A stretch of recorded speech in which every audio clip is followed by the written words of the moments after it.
વિસાવદર વિધાનસભા પેટા ચૂંટણીનો માહોલ ગરમાયો છે। પિયાવા ગામે કોંગ્રેસની સભામાં પથ્થરમારો થયો હતો।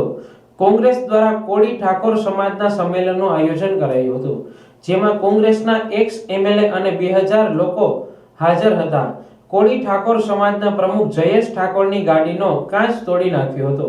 ચાલુ સભામાં પથ્થરમારો કરાયો હોવાનો આરોપ થયો હતો। અજાણ્યા શખ્સો દ્વારા પથ્થરમારો કરવામાં આવ્યો હતો। ગુજરાત કોળી ઠાકોર સેના પ્રમુખ જયેશ ઠાકોર આજે વિસાવદર વિધાનસભામાં જે પિયાવા ગામ છે ત્યાં કોળી ઠાકોર સમાજની એક સભા રાખેલી હતી, જેની અંદર કોઈ આવારા તત્વ એટલે કોઈ બીજા જ હશે જે લોકોને પથ્થરમારો આ સભામાં કર્યો છે, જેની અંદર એક લેડીઝને બિચારાને જેને ઉપર લાગી ગયેલું છે। તો મારી વિનંતી કે જે લોકો પણ આ લોકો કરી રહ્યા છે, જે સમાજને ખોટી રીતે ભરમાવી રહ્યા છે, એને ભરમાવાનું બંધ કરે। આ સમાજ ભોળો સમાજ છે, જેને આજ ખબર નહીં કોણ હશે કે આ ગામની અંદર લાઇટ પણ કાપી દેવામાં આવી છે। તો સરકારને મારી વિનંતી કે કોળી ઠાકોર સમાજ ઉપર અત્યાચાર કરવાનું બંધ કરે, કારણ કે વારંવાર અમે આ કોળી ઠાકોર સમાજ અત્યાચાર કરી રહ્યા છીએ, પણ હવે સહન કરવામાં નહીં આવે। જ્યાં જ્યાં સભા કરવામાં આવે છે ત્યાં ત્યાં આ નડી રહ્યા છે। આજ નહીં તો કાલ હવે અમે મોટી સભા પણ કરીશું। તમારાથી રોકાતું હોય ને તો રોકી લેજો, પણ આવી રીતે નાના નાના ટૂચકા કરવાનું બંધ કરી દેજો। આ પથ્થર મારીને કરવાનું બંધ કરી દેજો। આ સભા અમે આજ અહીંયા કરી છે, કાલ જિલ્લે જિલ્લે અમે કરશું। તમારાથી તેવડ હોય તો રોકી લેજો। સભામાં કોંગ્રેસના નેતાઓ, કોળી ઠાકોર સમાજના અગ્રણીઓ ઉપસ્થિત રહ્યા હતા। સભામાં હાજર 2 મહિલા ઈજાગ્રસ્ત થયા હતા। ઈજાગ્રસ્ત મહિલાને હોસ્પિટલે ખસેડ્યા હતા। કોંગ્રેસના ઉમેદવાર નીતિન રાણપરિયા, પરેશ ધાનાણી સહિતના નેતાઓ હોસ્પિટલે દોડી આવ્યા હતા। ભાજપ અને આપના લોકોએ હુમલો કરાયા હોવાનો પરેશ ધાનાણીએ આક્ષેપ કર્યો હતો। ઘટનાની જાણ થતાં પોલીસ હોસ્પિટલે પહોંચી હતી। આજ કમોસમી માવઠાની જેમ પરાણે થોપી બિહાડેલી વિસાવદરની પેટા ચૂંટણીમાં પ્રજા આવે, આપ અને એના બાપ બંનેને એનો મિજાજ દેખાડી રહી છે, ત્યારે મને લાગે છે કે સરકારના પગ નીચેથી જમીન સરકી રહી છે અને એનું પરિણામ ગુસ્સામાં પરિવર્તિત થઈ આજ વિસાવદર તાલુકાના પિયાવા ગામે આખાઈ તાલુકાના 80 ગામના કોળી ઠાકોર સમાજના સૌ આગેવાનો અમારા પ્રદેશ અગ્રણી પૂજાભાઈ વંશ, વિમલભાઈ, પ્રવીણભાઈ રાઠોડના નેતૃત્વ તળે ભેગા થયા હતા। જયેશભાઈ ઠાકોર સહિતની આખી ટીમ જ્યારે સામાજિક રીતે આ કમોસમી માવઠા જેવી ચૂંટણીમાં આપ અને એના બાપને સબક શીખવાડવા સમાજને સંગઠિત કરીને મજબૂત અવાજ ઊભો કર્યો, અને એનું પરિણામ મને લાગે છે કે ભાજપ અને આપના લોકોએ સાથે મળી આ સભાની અંદર પથ્થરમારો કરાવ્યો। આ પથ્થરમારામાં મારા કોળી ઠાકોર સમાજની નિર્દોષ 2 બહેનો ગંભીર રીતે ઘાયલ થઈ।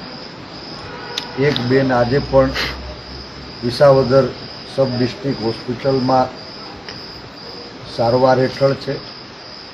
માથાની અંદર પથ્થર વાગ્યો છે, ગંભીર ઈજા થઈ હોવાની શક્યતા છે। ડૉક્ટરશ્રી સાથે પરામર્શ કરી તો એમણે પણ સીટી સ્કેન માટેની ભલામણ કરી છે। કોંગ્રેસ પક્ષ જે બંને બહેનોને ઈજા થઈ છે એની સારવાર માટે તન મન ધનથી જે કાંઈ કરવાનું છે અમે સૌ સાથે ઊભા છીએ, પણ આ સૌરાષ્ટ્ર લોકશાહીના પર્વોને શાંતિપ્રિય રીતે ઉજવવા ટેવાયેલું છે। ભૂતકાળની ઘણી બધી ચૂંટણીઓ ક્યારેય સંઘર્ષ નથી થયો, ક્યારેય લડાઈ ઝઘડા નથી થયા। મને એવું લાગે છે કે આ ભારતીય જનતા પાર્ટીની આજે 150 પાર ધારાસભ્યો સાથે બહુમતી હોવા છતાં એનું પેટ નથી ભરાતું। આપ અને બાપ ભેગા મળી વિસાવદરની જનતાને ફરી છેતરવા નીકળ્યા હતા, ત્યારે કોળી ઠાકોર સમાજ સહિત 18 વર્ણ હવે ગુજરાતને નવી દિશા ચીંધવાનો પ્રયાસ કરી રહ્યા છે। વિસાવદરનો મતદાર એ ગુજરાતને આ અત્યાચારી ભ્રષ્ટાચારી ભારતીય જનતા પાર્ટીના કુશાસનમાંથી મુક્તિ અપાવવા રાહ ચીંધવા તૈયાર છે.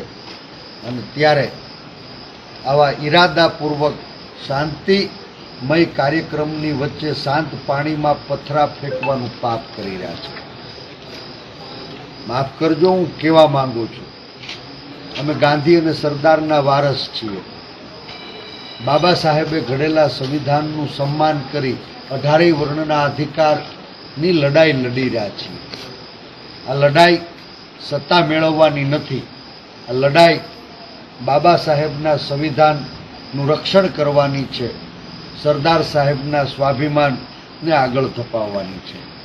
અને કોંગ્રેસ પક્ષ મજબૂતાઈથી શ્રી સરદારના સ્વાભિમાન અને બાબા સાહેબના સંવિધાન માટે પરિણામ સુધી આ લડાઈને આગળ ધપાવવાનો.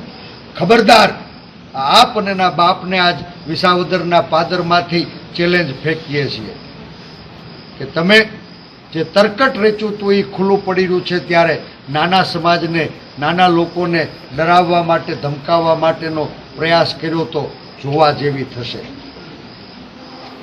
કોંગ્રેસ પક્ષ એ લોકશાહીનું પર્વ ઉજવવા માટે આવ્યો છે. આ ભારતીય જનતા પાર્ટીના મિત્રો, તમારી 169થી પેટ નહીં ભરાય ત્યાં 170માં ધારાસભ્યને આચકવા માટે ગુંડાગીર્દી કરી રહ્યા છો. ક્યાં ગયો કાયદો અને વ્યવસ્થા? માફ કરજો, ચૂંટણીની રીતે લડાશે. લડવા ઈચ્છીએ છીએ અને લડવા દેજો. નહીં તો કોંગ્રેસ પક્ષના કાર્યકર્તાઓ આખા ગુજરાતમાંથી આ વિસાવદરની રણ મેદાનમાં ઉતરશે.